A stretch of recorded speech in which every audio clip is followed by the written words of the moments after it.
समस्या बताई तो वहीं बैठे एक रेलवे के बड़े अधिकारी ने कहा कि जहां फ्लाईओवर बन जाता है वहां हम अंडरपास नहीं देने का काम करते हैं।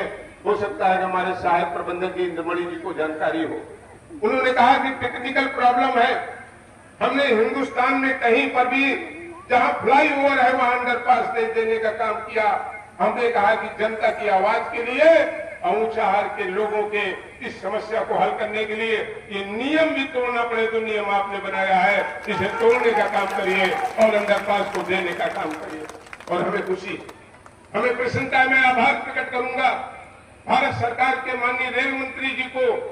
उन्होंने हमारे अनुरोध को तत्काल स्वीकार किया और 1 महीने के अंदर ही हमको पत्र आ गया कि आपके अनुरोध पर अंडरपास डबल लेन स्वीकृत कर दिया गया है। इसलिए हम उन्हें जहां बधाई देते हैं, वहीं आज जब हमने विधिवत पूजा करके और 5 ईंटों का पूजन करके इसका शिलान्यास किया है तो हम उम्मीद करते हैं कि इंद्रमणि जी इसका काम कब से शुरू हो जाएगा।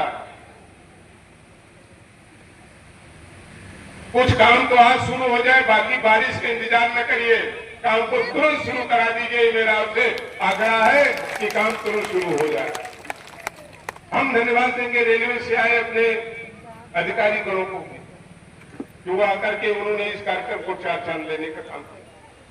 हल्की हल्की बारिश हो रही, घबराना नहीं। अगर मनोज पांडे को नेता बनाए हो तो तूफान, आंधी, बरसात से लड़ाई लड़नी ही पड़ेगी और 3 बार लड़ने का भी काम किया है।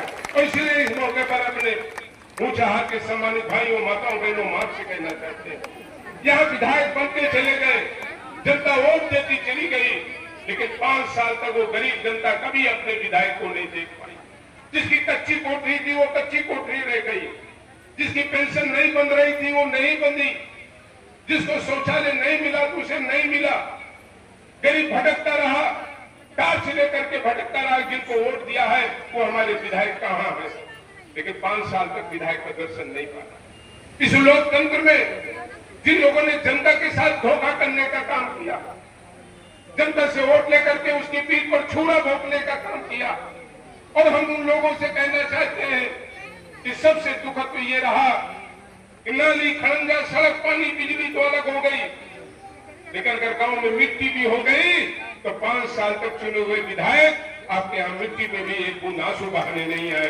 इस तरीके से पक्षपात करने का काम किया लोगों ने। लेकिन आज हम कह सकते हैं, आज ऊंचाहार बदला है। आज पहली बार गांव में रहने वाले एक गरीब को भी, एक 80 को भी